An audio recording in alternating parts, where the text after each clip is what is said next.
ওই যে একটা কথা বলে না যে স্বার্থ ছাড়া ভালোবাসলে শুধু বাবা মা বাসে, এটা ভুল। এটা ভুল কেন বললাম, এক্সাম্পল বুঝিয়ে দিয়েছি। ধরেন আপনার 3টা থেকে 4টা ভাই আছে, 4টা ভাইয়ের ভিতরে 3টা ভাই 1 লাখ করে বেতন পায়, আর আপনার সংসারের বলদ, মানে কোনো ইনকাম টিনকাম করেন না, আপনার ঘুরেন ফিরেন খান। তাহলে আপনার বাবা মা কি ওই 3 সন্তানের মতো আপনাকে দেখবে?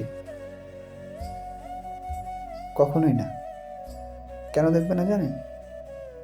কারণ তাদের করে মাল আছে, মাল ছাড়ো, ভালোবাসা আদায় করো, মানে দ্য পাওয়ার বস। শুকনো কথায় চিড়ে এক সময় ভিজতো, যখন আপনি শিশুকাল থেকে বাল্যকালে পৌঁছানোর আগ পর্যন্ত ছিল। যখন বাল্যকালে পৌঁছে গেছেন তখন আর এই আবেগ বিবেক কাজ করে না, তখন শুধু টাকার উপরে মানুষ ঘুরে।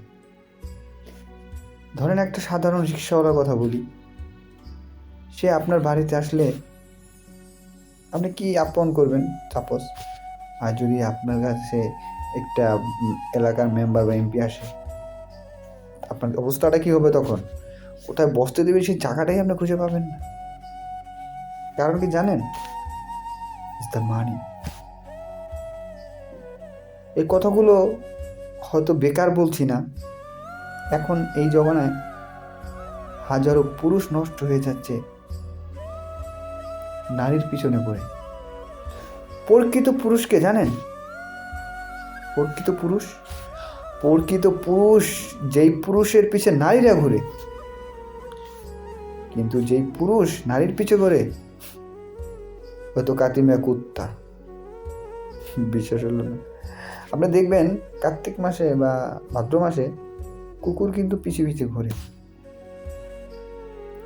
আপনি কেমন পুরুষ হলেন যে আপনি নারীর পিছে ঘুরবেন আর নারী আপনাকে গাইডলাইন দিবে?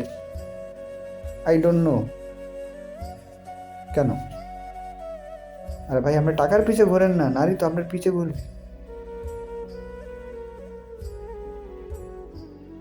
আমার কথাগুলো যদি আপনার জীবনের সাথে মিলে বা আপনি দেখবেন, তাহলে কমেন্টে জানাবেন। ওকে, ধন্যবাদ।